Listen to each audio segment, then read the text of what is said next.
우리나라 사법에 대한 다양한 이야기 논리적으로 해보겠습니다. 시선집중 연장방송 사법논담. 네, 사법논담 꾸며주시는 두 분 변호사 모셨습니다. 박지훈 변호사 모셨고요. 네, 안녕하세요. 박지훈입니다. 천하람 변호사 모셨습니다. 어서 오세요. 예, 전남 순천의 천하람입니다.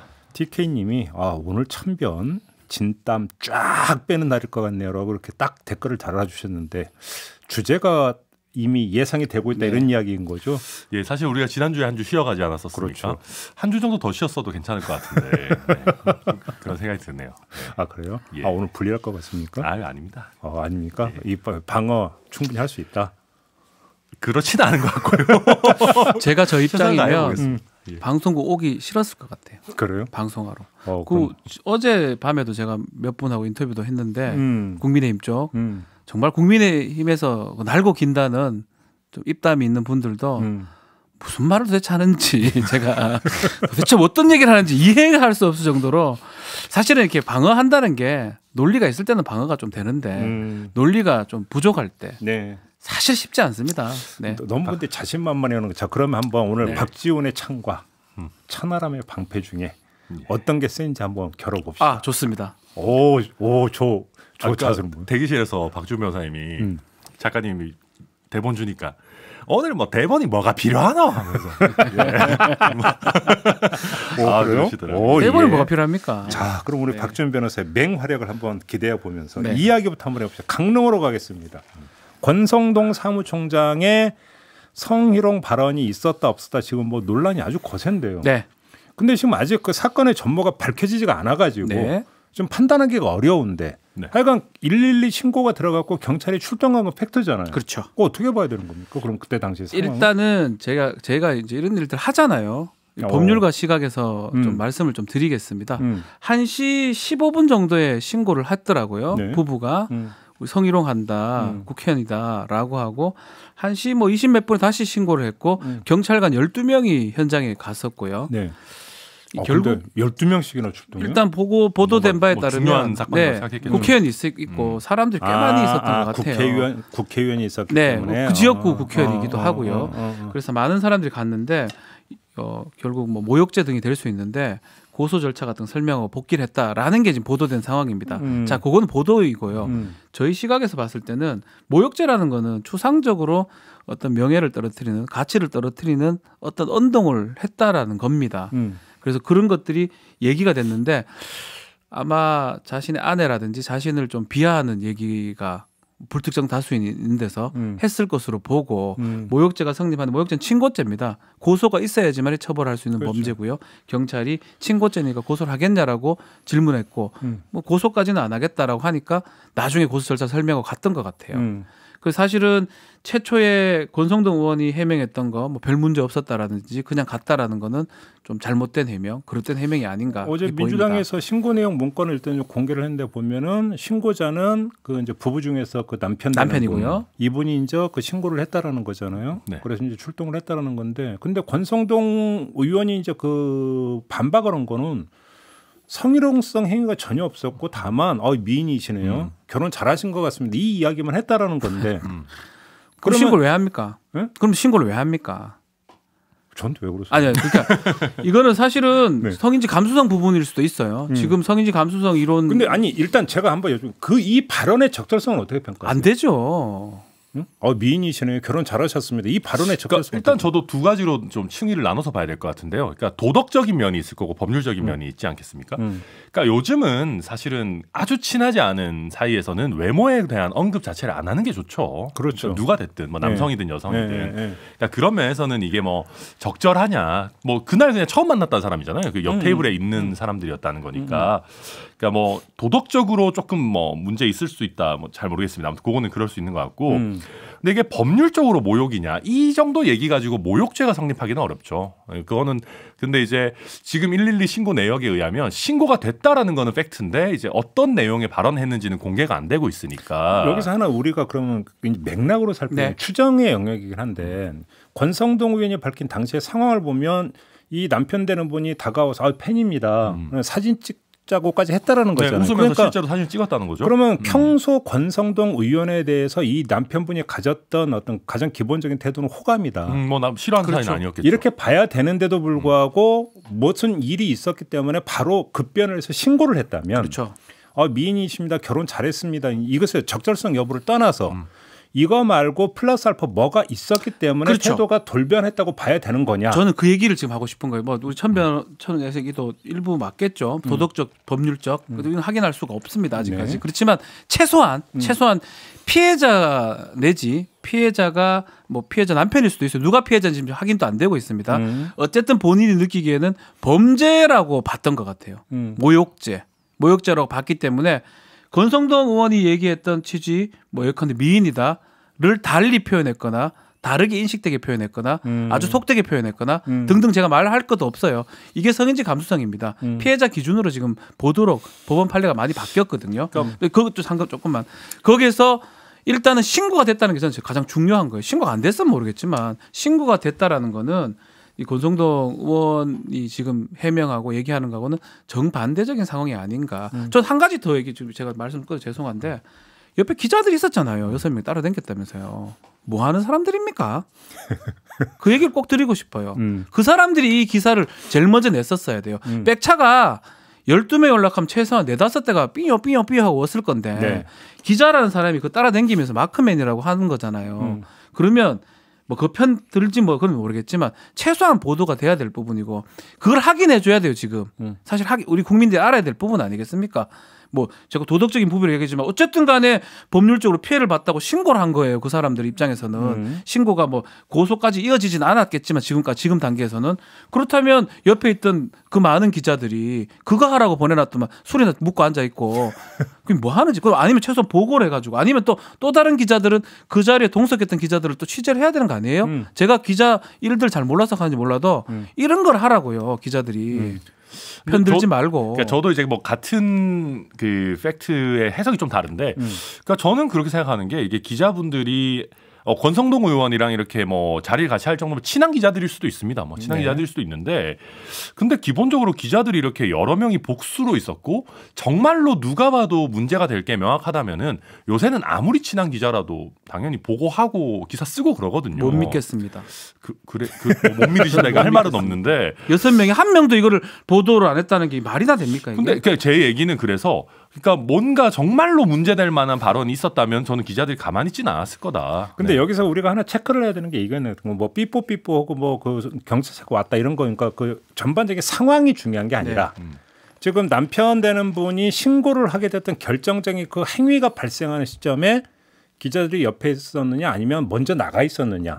다시 말해서 목격이 됐느냐 안 됐느냐 이 부분들이 일단 좀 확인이 돼야 있겠죠. 되는 거예요. 네. 그것도 아직 뭐 명확하게 명확치 않습니다. 그래서 저는 뭐 그 부분까지는 제가 다 하진 못했지만 최소한 그 근처에 있는 제가 기자였다면 정말 취재를 해야 될 부분 아니면 아니라고 얘기를 해야 되고 기사거리는 되는 거예요. 경찰차가 왔다면. 그런데 다만 이건 있겠죠. 그래서 이제 만약 먼저 나갔다 하더라도 삐뽀 왔으면 기자들이 이건 기자가 아니라 그냥 저라도 일반 사람이라도 일반 사람 봤겠죠. 예, 아니, 예. 도대체 왜 그러는데 무슨 일인데라고 확인을 했을 거 아닙니까? 그렇죠. 사후 취재는 얼마든지 가능했었어야 되고 그렇죠. 했었어야 되는 건데. 저는 권성동 의원은 본인이 술이 뭐 한시니까 술이 많이 마셨겠죠. 아니 뭐 그렇다고 뭐 잘했다 잘못했다 그 말씀 드리는 게 아니고 그렇게 인지할 수는 있다고 봐요. 그렇지만 최소한 경찰차 오고 그런 상황이었다면 그 인근에 있었던 기자라면 아니면 이 기자와 아는 기자라면 취재가 바로 들어가야 되고 그래서 확인이 돼야 될 부분 아닌가 싶어요. 근데 저는 그런 생각도 드는 게 이게 이제 뭐 옆자리에서 술 마시던 분들이 정말로 불쾌했거나 뭐가 있었다면 아마 후속 취재에도 응하셨을 거예요. 응하셨을 거고. 근데 이제 이게 뭐 약간 그 선거철이고 권성동 의원이 또 윤석열 후보 캠프에서 중책을 맡다 보니까 조금 실체에 비해서 더 크게 이슈가 되고 있을 가능성도 있다고 봅니다. 그러니까 지금 이제 좀 정리를 하면 그러니까 워낙 지금 사실의 영역보다는 해석의 영역이 너무 넓기 때문에 지금 천하람 변호사가 말씀하신 대로 그 누구보다도 그 남편 되는 분, 더 나아가서 부인 되는 분이 가장 잘할 거 아니에요. 그렇죠. 그잖아요. 그렇죠. 남편 되는 분 신고자이기 때문에 그분들이 이제 그 이야기를 하는 게 이제 가장 빠른 길인데 아직은 이야기를 하지 않고 있는 그렇죠. 거죠. 그렇죠. 맞습니다. 요걸 좀 봐야 되는 문제인 것 같아요. 네. 알겠습니다. 그 좀 확인을 하고요. 김건희 씨 이야기로 좀 넘어가겠습니다. 허위 이력, 허위 경력, 거기다가 허위 수상 경력 문제까지 지금 제기가 됐는데 일단 총평부터 부탁드리겠습니다. 천하람 변호사님은 어떻게 평가하세요? 왜 또 저한테 먼저 그러세요? 네. 박준민 변호사 먼저 얘기해주세요. 아닙니다. 저는 이렇게 말을 좀 아끼겠습니다. 저는. 네, 저는 이렇게 생각하는데요. 그러니까 그 어제 YTN이랑 얘기를 하면서 뭐 돋보이려고 한 욕심이 죄라면 죄다라고 얘기하셨죠. 뭐 허위 경력이나 수상 경력, 뭐 부풀리기 이런 부분에 일부를 인정한 것 같고요. 저는 이렇게 말씀드리고 싶어요. 정말로 돋보이려고 한 욕심으로 경력과 수상 경력을 부풀렸다면은 죄라면 죄가 아니고 그냥 죄죠. 예, 예, 그죠. 네. 아니 그리고 죄입니다. 돋보이려고 했다라고 하는 게 그냥 예를 들어서 어떤 그냥 그 교우 관계에서 뭐 친구들한테 내가 돋보이고 싶었다 이런 차원이 아니라 이건 교수 채용 과정이잖아요. 맞습니다. 이력서에서 돋보이려고 부풀리는 거는 업무방해죄가 충분히 될 수 있는 일이고요. 그러니까 그건 돋보인다라는 표현이 사실은 적절한 표현이 아니죠. 저는 적절한 표현이 아니라고 생각합니다. 왜냐하면은 저는 저희가 굉장히 일관성이 굉장히 중요하다고 생각하는 게 저는 조국 교수의 가족과 관련해서 보수 진영에서 굉장히 엄격한 태도를 보였지 않습니까? 네네. 저는 그런 뭐 일관된 잣대를 인정해야 된다고 생각하고요. 물론 그런 큰 전제에서 전 이런 것들이 부적절한 부분이 분명히 있다라는 거를 인정을 먼저 하고 그 부분에 대해서 국민들께 사과할 부분은 명확하게 사과한 다음에 구체적으로 좀 억울한 부분들이 있을 수 있습니다. 뭐 예를 들면 재직 증명서는 위조한 건 아니다. 뭐 예를 들면 뭐 서로 시간이 오래돼서 확인이 좀 덜 되는 부분이 있지만 그런 건 아니고 뭐 전체적으로 뭐 아주 허위가 많은 건 아니다. 이런 식의 얘기를 해야지. 저는 먼저 큰 전제를 인정하는 게 중요하다고 생각합니다. 공감합니다. 좀 한 줄로 말씀드리면 딴 사람들은 그런 말 해도 되는데 이 사람들은 절대 그런 말 해서는 안 된다라는 말씀드리고 싶어요. 네. 뭐 이해하실 분도 이해할 겁니다. 윤석열 총장이 수사했던 거예요. 지금 조국 장관에 대해서. 저는 조국 장관이 잘했다 말씀을 하고 싶지 않아요.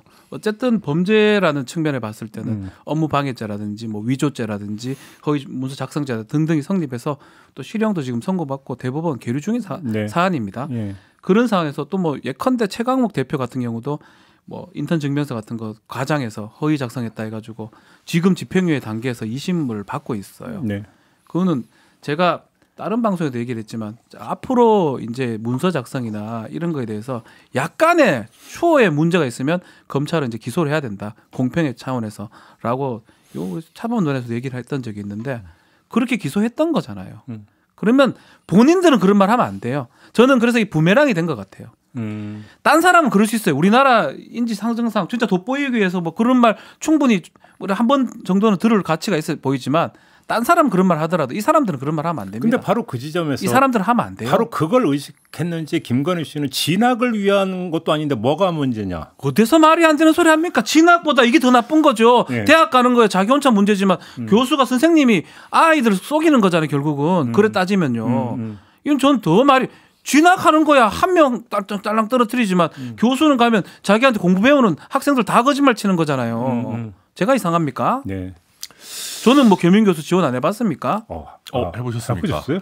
이런 얘기는 제가 왜 하는지 모르겠는데 그 경력을 쓸 때는 조심을 하면 저는 혹시나 제가 안 했는 게 저는 뭐 쓸 경력도 별로 없지만 잠깐 지원했는데 안 됐어요?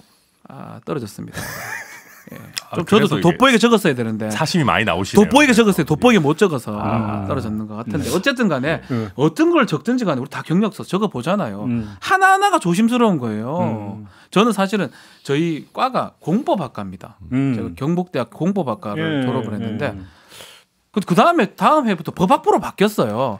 제 다음 학년부터 이걸 공법학과를 법학과로 잘못 적었다고 그것도 잘못 적었다고 생각해가지고 바꾸고 막 이랍니다.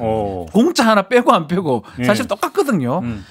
그 정도로 경력서 쓸 때는 되게 신중을 기하는데 뭐 게임 협회 거짓말을 이렇게 쉽게 줬고 아무튼 진학을 위한 용도도 아닌데 뭐가 문제냐는 얘기에는 사실은 그 김건희 씨 뇌리에도 조국 네, 그 요인을 그렇죠. 염두에 두고 있다라는 어떤 하나의 방증일 수가 있는 거죠. 네, 맞습니다. 그렇죠. 그리고 저는 이게 진학과 취업 모두가 안 좋은 거죠. 이게 뭐가 안 되죠. 아니, 뭐가 더 됩니다. 나쁘고 뭐가 더 좋고라고 평가하는 것 자체가 무의미하다라고 생각하고요.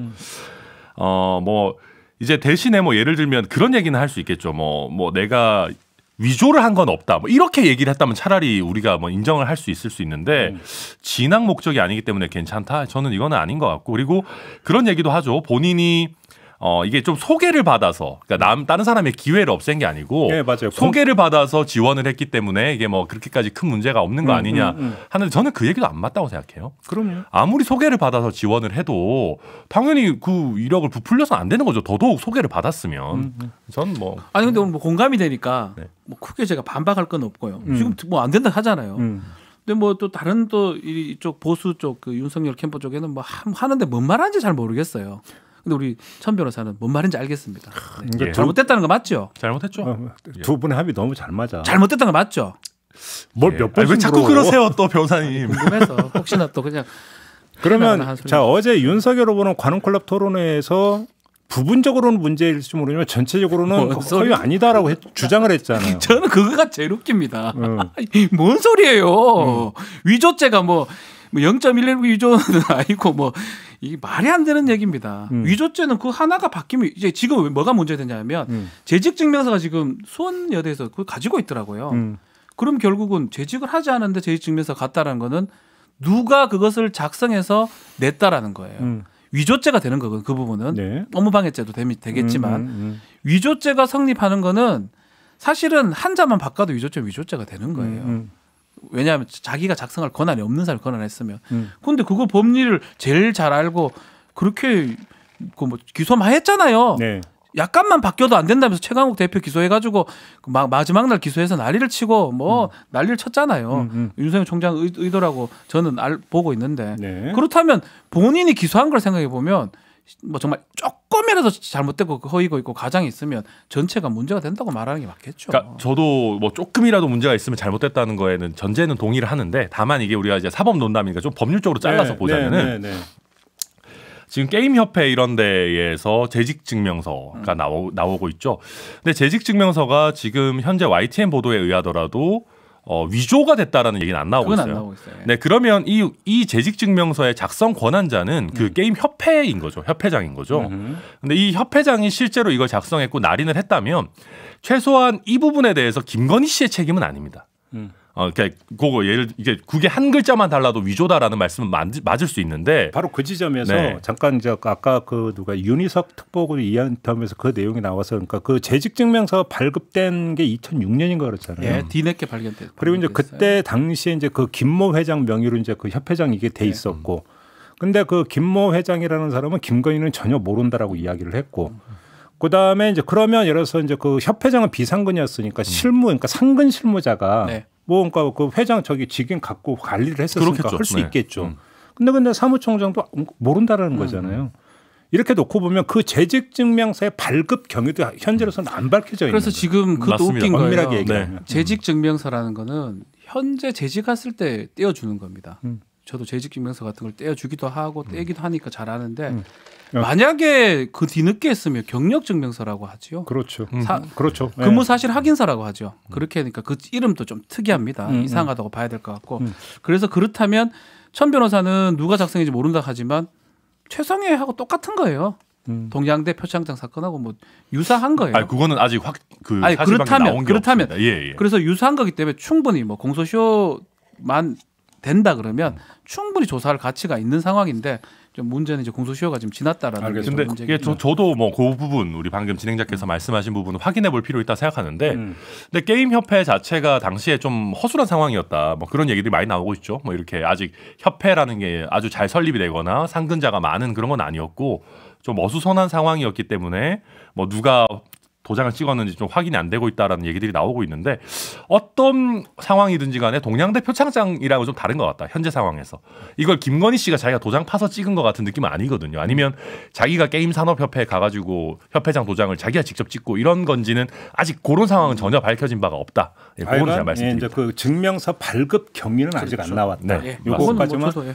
그다음에 하여간 부분과 전체의 어떤 이 구분 논리에서 보면 국민대 논문 얘기도 했잖아요. 네.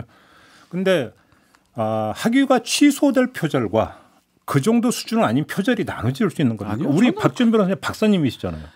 그게 윤석열 총장은 학사인가요? 뭐 정확하게 학위 자체 대학원 다니진 않은 것 같은데 모르는데 네. 어쨌든 간에 표절이 있고 어느 정도 넘어가면 그게 논문 취소 사유가 되는 거거든요. 네. 근데 이게 뭐 논문 취소가 안 되는 논문이 있고 뭐 표절 이게 좀 말 자체를 구별하는 게 사실 좀 어려운 얘기를 그냥 하나만한 얘기고 막 본인도 힘든데 그냥 답변해야 되니까 하는 얘기라고 저는 인식이 표절 됩니다. 판정이 내려주는 순간에 그 표절 작품은 창작물로 인정이 안 되는 거 아닌가요? 그렇죠. 저는 그렇게 알고 있는데. 그럼요. 논문 전체에 일부 표절이 섞여 있어도 예. 그거는 뭐 전체 취소 가치가 사유가 없어지는 되는 거죠. 예. 네. 근데 이 부분과 전체를 나누길래. 아니 그러니까 자기들 한 말을 취소하겠습니다. 본인이 기소할 때는 그러지 않고 본인이 변명할 때 이런다는 게 그렇게 공정하고 무슨 상식이 있다 하는데 이게 공정한 건가요? 남을 기소할 때 그렇게 그런 큰 잣대를 썼다 하면 똑같은 잣대를 쓰고 자신을 재단을 해야 됩니다. 알겠습니다. 자, 근데 지금 국민의힘이나 윤석열 그 후보 측에서는 이런 논리를 펴고 있잖아요. 결혼하기 전 일인데 왜 후보에게 책임을 묻느냐. 근데 사실은 어제 이제 나왔던 몇 가지 사례는 결혼한 이후에도. 네.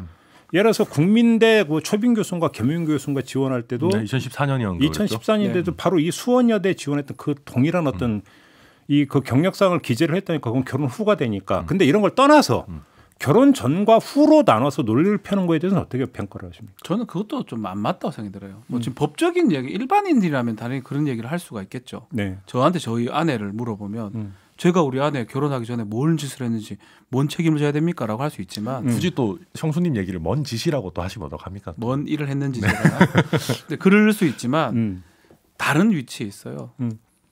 공직자이기도 하고 최고의 공직자잖아요. 대한민국은 대통령제 국가고요. 총리도 아닙니다. 내각 책임제 총리의 사모님 그게 부인의 역할하고 대통령제 부인의 역할은 다릅니다. 네. 비서관이 있죠. 예. 행정 비서관이 거기에 존재할 정도로 우리나라는 국가 수반이에요. 국가 수반에 뭐 국모라는 표현은 저는 별로 안 좋아하지만 그런 완전 달리 봐야 됩니다. 아니, 바로 그 지점에서 완전 달리 봐야 돼요. 이수정 공동선대위원장은 뭐 국모를 선출한 건 아니지 않느냐. 또 이런 논리를 폈잖아요. 국모란 용어 정말 싫은데 뭐 우리 엄마는 저 다른 뭐 국가 어머니 뭔 소리입니까? 하여튼 그 말은 제가 동의할 수는 없는데 영부인이잖아요. 영부인인데 법률적으로도 배치를 합니다. 그 안에 비서관을 배치를 하기도 하고요. 네. 부속 비서관이죠. 부속 비서관을 배치를 하고 청와대에서 일정 부분 역할을 합니다. 일반 내각 책임제 국가의 총리하고 이 대통령제 국가의 행정수반 국가 원수로서의 지위를 갖는 거거든요. 달리 봐야 되고 그렇기 때문에 그 사람을 뽑는 건 아니지만 평가를 내려야 되고 그걸 전인적으로 평가를 할 수밖에 없는 겁니다. 그러니까 국민들이 그걸 보고 좋습니다. 뭐 조금 뭐 돋보이게 하기 위해서 하는 거 국민들이 인정하면 뭐 상관이 없는 거예요. 뭐 다 위조하고 뭐 해도 상관없다고 뽑아주면 상관이 없는데 그런 것까지 다 평가 기준에 들어가야 되고 국민들이 알아야 된다라는 거죠. 그걸 알고 투표를 한다 그러면 그건 뭐 어쩔 수 없어요. 뭐 돋보이는 사람들이 이제 영부인도 될 수 있는 거니까 다 그렇게 하면 되는 거고 앞으로. 그러니까 이게 저도 이준석 대표도 그렇고 이재명 후보께서 이제 그런 얘기를 하셨었죠. 이제 기존에 결혼하기 전 일에 대해서까지 검증하는 거는 좀 무리 아니냐라는 취지의 말씀을 하셔서 그걸 갖다가 쓰고 있는 건데요. 저는 솔직히 말해서 별로 물타기 하는 거 좋아 보이지는 않습니다. 그래요. 네, 그리고 그게 가치 평가가 다를 수는 있습니다. 이제 결혼 전 일이다 내지는 결혼한 이후에도 윤석열 후보가 몰랐던 일이다. 그러니까 윤석열 후보에게 직접적인 책임을 물을 수 없다. 뭐 그것까지는 저는 합리적일 수 있다고 생각하는데 결혼 전 일이라 할지라도 김건희 씨에 대한 평가를 함에 있어서는 그게 작용될 수 있다는 거죠. 좀 그 부분 나눠서 보는 게 정확한 것 같습니다. 네. 네. 이야기 나온 김에 그러면 한 발짝만 더 들어갈까요? 네. 그러면 결혼 전 일인데 사생활 영역은 검증 대상이라고 생각하십니까? 아니라고 생각하십니까? 저는 사실 검증까지는 할 필요가 없지만 뭐 사생활 영역까지 참 말이 어려워요. 조동현 교수 건도 금방 있었고. 근데 지금 이제 법적인 부분까지 왔을 때는 그게 공소시효가 지났든 안 지났든 좀 확인이 돼야 된다. 이건 사생활 부분 이상이라고 저는 생각이 들어요. 아니 법적인 부분이야 뭐 그거는 이제 지금 뭐 네. 조금 전에 두 분이 했던 이야기에서 이제 다 포괄이 되는 것 같고 그리고 별도로 이제 그 부분만 떼서 한번 여쭤보는 거죠. 근데 저는 대통령 선거에서는 검증의 범위라는 게 제한이 없다고 생각합니다. 솔직히 얘기해서. 왜냐하면 그렇게 생각하세요? 네, 왜냐하면 국민이 궁금해하시는 거는 결과적으로 언론에 의해서 다 취재가 되고 밝혀질 수밖에 없어요. 오늘 뭐 참과 방패가 저는 성립이 안 되네. 아니 네. 제가 지금 이 말 하고 싶었는데 그냥 참았거든요. 본인이 얘기해 주시니까 저도 그렇게 생각하는데 지금 뭐 다른 우리 얘기하기 좀 그렇지만 그 건 얘기하시는 거잖아요. 네. 그 건에 대해서 저는 검증이 돼야 된다고 생각하지만 또 굳이 밝히지 않으려는데 억지로 하는 것도 이게 과연 맞나? 또 좀 선거관리위원회에서는 그 단어를 못 쓰게 하더라고요. 그래서 제가 지금 못 쓰고 있어요. 아 그런가요? 시작되는 단어를 못 쓰게 하기 때문에 뭐 잘 안 방송이라고 뭐 못 쓰게 하기 때문에 안 쓰는데 어쨌든 간에 저는 그 모든 게 전인적으로 검토가 되는 게 맞다. 대통령 선거라면. 그리고 저는 듭니다. 그런 모든 게 다 종합적으로 평가된다고 보는 게 예를 들면 국민들께서 이렇게까지 이걸 털 일이 아니다라고 하는 거를 예를 들면 상대 정당에서 턴다라고 하면 그 자체도 또 역효과가 나오는 거거든요. 그러니까 이거는 저는 국민들의 갖고 계시는 생각에 의해서 이게 검증의 폭이 왔다 갔다 하는 거지 뭐 법으로 미리 정해놓을 수 있는 영역도 아니고 언론에서 미리 제한을 둘 수 있는 영역도 아니다. 결국은 어떤 국민의 어떤 관점에 따라서 달라지는 거죠. 저랑 같아서 지금 뭐 방패가 아니고 창끼리 이렇게 그러니까 창과 방패가 오늘은 아닌데. 창. 아니야 저도. 아유 당연히 이거는 저희도 뭐 감사드리고 드릴 수 있는 건 감사드려요. 알겠습니다. 근데 자 그러면 어제 또 그 윤석열 후보가 관훈클럽 토론회에서 장모 수사, 더 나아가서 윤우진 수사에 대해서 과잉 수사라고 이야기를 했잖아요. 이것도 한번 평가를 해봅시다. 윤우진 수사 얘기를 좀 하면요, 잘 모른다고 했어요. 모르고 지금 좀 골프장하고 이렇게 또 제가 잣대를 댈게요.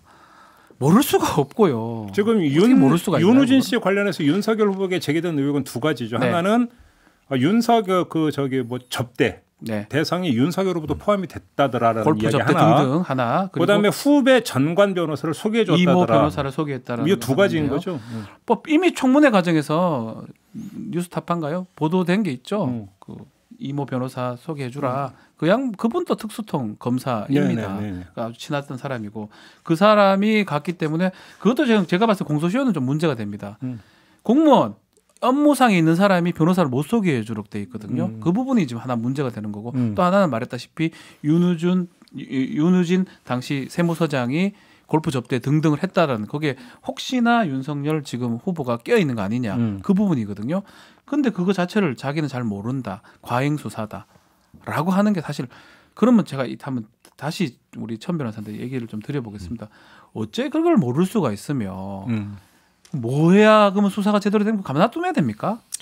여기서 이제 과잉이라는 얘기는 이게 이제 그 피의 사실의 어떤 범죄, 그러니까 피의 어떤 범죄의 중대성에 비춰볼 때 수사 인력의 투입의 규모나 내지 수사 기간을 비교를 해보면 과잉이다 이 논리인 거잖아요. 그런 것 같아요. 근데 지금 윤석열 후보 같은 경우는 지금 여기서 이제 윤우진 같은 경우는 과잉이라는 게 도대체 2년 가까이 한 거 아니냐 이 이야기인 거잖아요. 이 점은 어떻게 평가하세요? 그러니까 일단 지금 얘기한 그 윤 후보 얘기의 취지는 내가 사건 내용에 대해서는 잘 모르지만 뭐 과잉 수사인 것 같다. 그 수사하고 있는 절차의 양이나 뭐 기간을 봤을 때 이런 취지인 것 같고요. 뭐 그런 얘기를 했어요. 뭐 윤 전 서장이 다닌 수십 개 골프장을 전부 조사했다라는 이야기를 들었는데 이런 거 보면 과잉 수사 아니냐라고 했는데 저는 개인적으로는 수사 내용에 대해서 외부에 있으면 아무리 본인이 기존의 검찰총장이라고 하더라도 정확한 수사 내용을 알기 어렵습니다. 근데 진짜 그걸 어떻게 알았대요? 네, 그러니까 정확한 수사 내용 알기 어렵고 굳이 그거 특히나 뭐 골프장을 전부 조사하는 게 얼마나 필요성이 있는 일인지에 대해서도 외부에서는 100% 평가하기 어렵거든요. 아니 잠깐만요. 근데 골프 접대 의혹이 제기됐으면 들락거리는 골프장 전체 조사하는 게 왜 그게 문제가 되는 거죠? 글쎄요. 근데 아무튼 그러다 보니까 저는 무슨 얘기를 하고 싶냐면 과잉 수사다 이런 얘기는 저는 그다지 좋아 보이진 않아요. 그러니까 이게 윤석열 후보뿐만 아니라 외부에 있는 사람이 수사에 대해서 코멘트하는 것 자체가 저는 그렇게 좋아 보이지는 않고요. 그리고 윤석열 후보는 뭐 계속해서 자기가 변호사를 뭐 직접적으로 소개해 준 건 아니다. 자기가 여기에 뭐 그렇게 깊게 관여는 안 했고 윤대진 검사장 친형이다 보니까 뭐 자기가 얘기를 좀 들어준 정도다라고 뭐 하는 그런 입장만 밝히고 있는 상황입니다. 참 실소가 나오는데 필요할 때는 뭐 70, 80군데 검사를 수천 명은 없죠. 수십 명, 수백 명을 투하를 시켜서 찾아내려고 했고 어쩌면 이거는 사실 더 왜 필요하냐면 시간이 너무 많이 지났어요. 그 지나는 과정에서 2011년도 있었던 일인데 당시 육류업자한테 뇌물을 받았다는 거예요. 그때는 당시는 어디 있었냐면 성동 세무서장을 했어요. 윤우진 씨가. 성동에 마장동 같은 거 있잖아요. 고기 많이 팝니다. 그 고기업자한테 세무조사하는 그때 과정에서 영동포 아니었어요? 성동이었어요? 성동 세무서장을 제가 알고 있습니다. 네. 뭐 여러 군데 세무서장을 했는데 그 과정에서 이제 접대를 받았고 뇌물 받은 게 아니냐라고 했는데 그 뇌물 방식이 그냥 돈을 주는 게 아니고요. 골프장에 접대를 시키는 겁니다. 골프 한 번 치면 몇십만 원씩 들잖아요. 4명씩 데리고 다니면서 어떻게 했냐면 윤우진 씨가 돈을 묻어놔요. 골프장에. 그럼 가서 치면 돼요. 슬쩍 가가지고 검사들이나 등등 접대해야 될 사람이. 그래서 경찰이 그런 첩보를 입수하고 윤우진 씨 아니면 윤우진 씨가 가는 골프장 압수수색을 하니까 6번 했는데 5번을 반려를 했습니다. 검찰에서. 네. 예. 지금도 검찰이 압수수색의 영장의 주체거든요. 그 과정에서 지금 수사가 제대로 안 돼가지고 윤우진 외국에 도망갔다가 돌아왔는데 불기소됐고 그런 어떤 잘못된 수사가 있었기 때문에 지금 수사가 조금 더 과잉될 수도 있습니다. 왜냐하면 과잉 수사가 문제가 아니라 편파 수사가 문제였다. 그렇죠. 그때 그렇게 했기 때문에 지금은 옛날 일을 바로잡기 위해서 하는 거기 때문에 사실은 그걸 바로잡으려면 더 곱하기 2배, 3배를 해도 시원찮을 마당에 이 검찰이 그렇게 봐줬던 거잖아요. 뭐 그거는 봐줬는지 안 봐줬는지 모르겠습니다. 그 판단에 대해서는 그때 그 사람들 판단했던 검사나 부장 검사도 저는 그걸 좀 지금 돌이켜 봐야 될 것 같은데 어쨌든 간에 지금 봤을 때는 뭐 지금은 2017년도 다른 거 변호사법 위반으로 구속이 됐지만 그 건까지 지금 다 들여다보고 있는 상황이 아닌가 이렇게 보입니다. 그래요. 뭐 장모 관련해서도 뭐 그 따로 떼서 뭐 얘기 안 해도 되겠죠. 그럼 장모 수사도 과잉이라고 하는 것도 적절하지 않다. 저는 사실은 딴 사람은 이런 얘기 해도 돼요.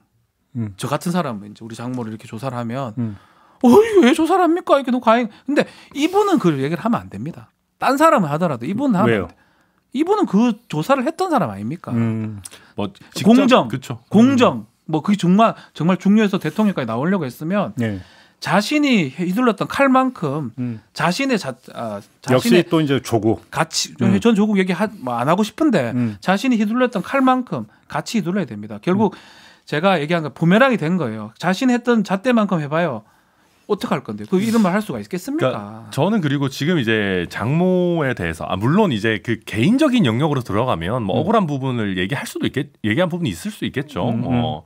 그런데 그 사실 지금 장모 같은 경우는 1심에서 유죄 판결이 나와 있는 상황이잖아요. 요양급여 그거 얘기하는 네, 거죠. 요양급여 관련해서 그래서 저는 재판이 되고 있는 상황에서는 정치인들은 모범 답안이 있다고 생각하거든요.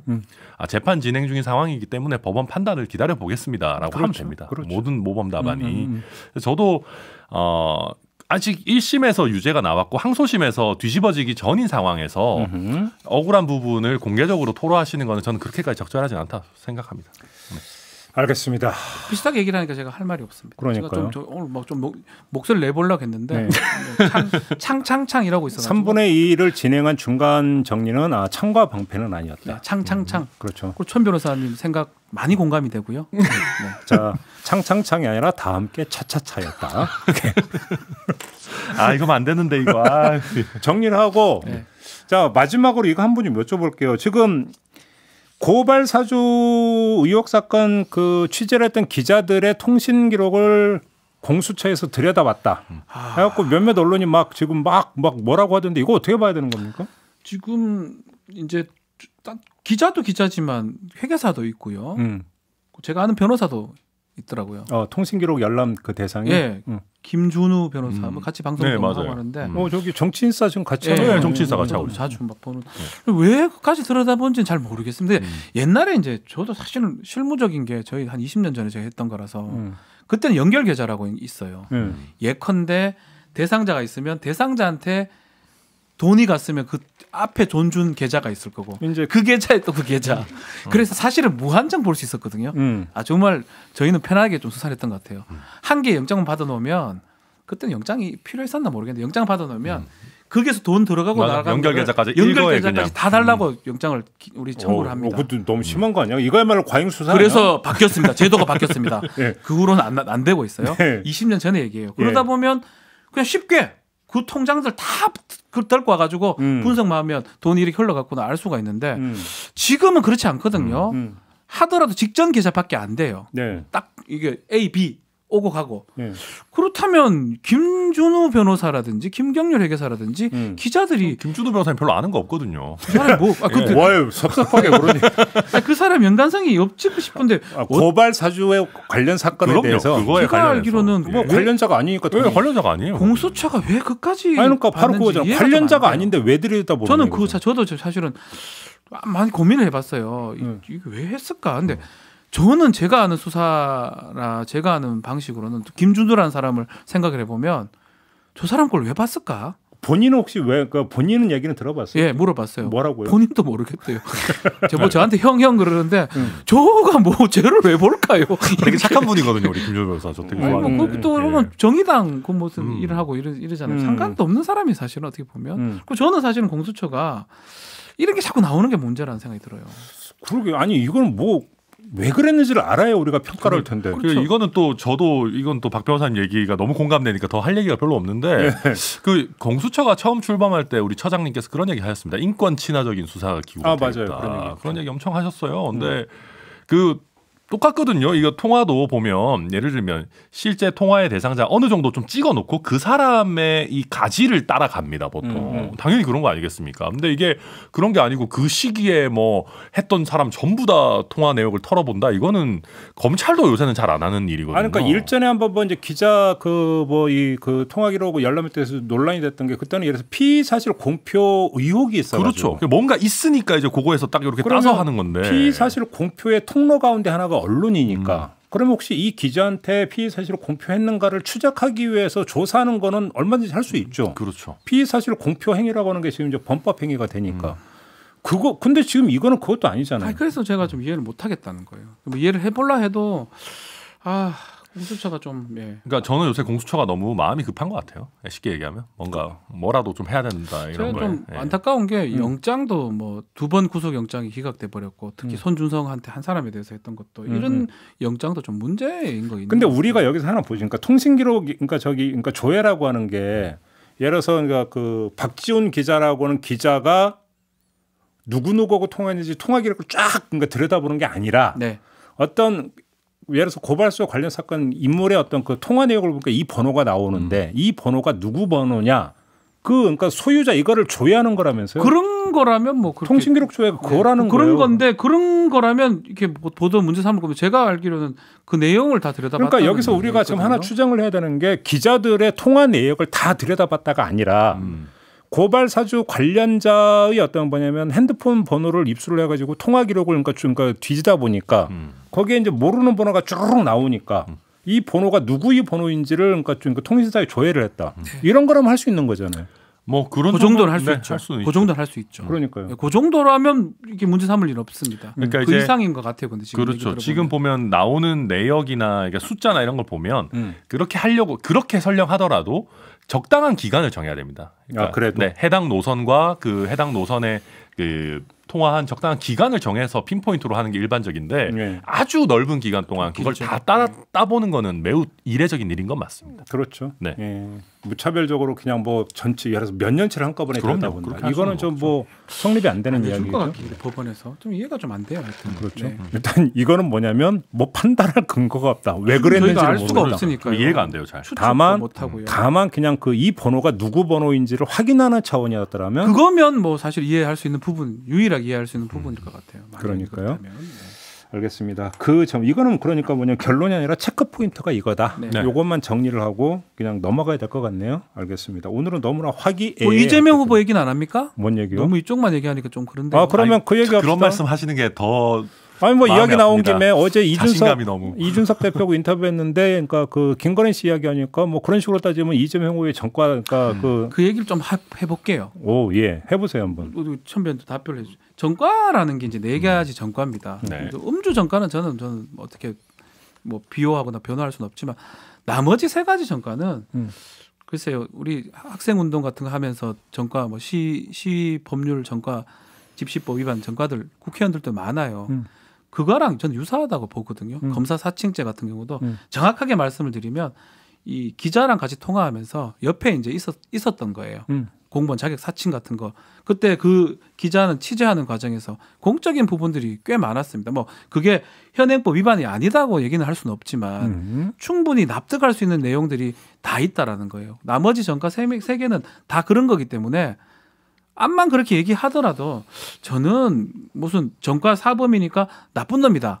절대 하면 안 된다.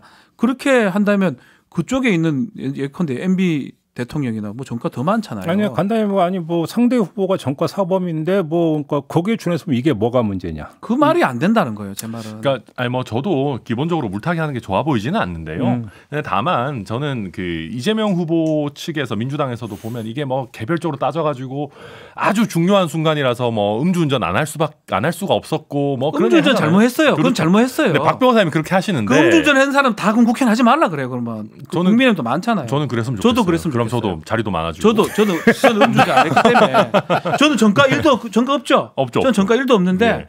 저는 그렇게 생각하는데 그런 기준이라면 음주운전 한 사람 다 빠져야 돼요. 그러니까 아무튼 그 얼마 전에 저도 오창석 평론가도 얘기했는데 보통 선출직에 뽑을 때 미리 스크리닝을 하는데 그 중에 전과가 있는지도 물어봐요, 당연히. 그리고 그러니까 음주운전 전과 당연히 선관위 신고 내역에 네, 신고 내역에 다 들어가고 그리고 이제 방금도 예를 들면 검사 사칭 이런 부분들도 좋은 일을 하려고 하다 보니까 그렇게 하시는데 저는 이거는 민주화 운동할 때 집시법 위반이랑은 좀 다르다고 생각해요. 그러니까 무슨 얘기냐면 좋은 일을 한다 하더라도 꼭 검사 사칭을 할 필요는 없거든요. 그래서 그런 면에서 저는 그러니까 그렇게 과도하게 쉴드를 치는 것도 저는 별로 좋아 보이지는 않는다. 제가 실드 치려는 게 그 잘했다는 게 아니고 현행법 위반이 아니라는 게 아니에요. 같이 둘 수는 없다라는 거죠. 이준석 대표의 어떤 얘기처럼. 그러니까 이제 저도 그렇게 생각하는데 예를 들면 저 사람이 이렇게까지 많이 잘못한 게 있으니까 우리는 별로 잘못이 없습니다. 이 얘기도 별로 좋다고 생각하지 않고요. 근데 이 논란은 조금 전에 두 분이 그 합을 봤던 의견에 다 이미 녹아 있는 거죠. 왜냐하면 모든 게 전부 다 검증 대상이 맞습니다. 이야기면 다 평가 대상이에요. 이게. 결국은 이것도 그러니까 평가 대상에 올라가서 유권자 한 사람 한 사람의 뇌리에서 평가가 그렇죠. 되겠죠. 그러면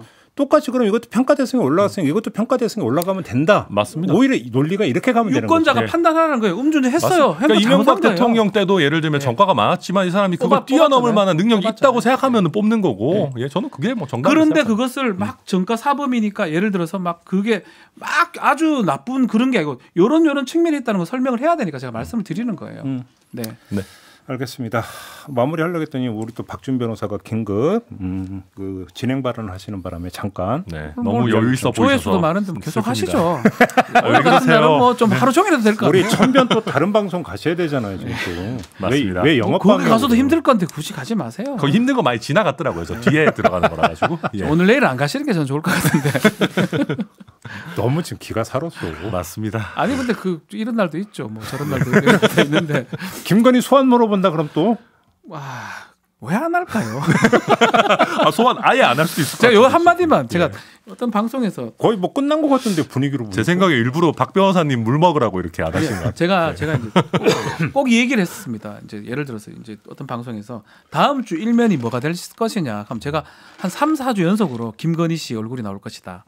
라고 했는데 계속 틀리다가 그건 용감한 거예요. 무모한 거예요. 이번 주에 맞췄잖아요. 어쨌든 나왔잖아요. 거의 인디언 기우제 같은 느낌. 이번 주에 맞췄잖아요. 이번 주에 나왔잖아요. 그런 거라면 언제 집값 떨어진다 저도 매주 얘기하면 언제가 맞춰요.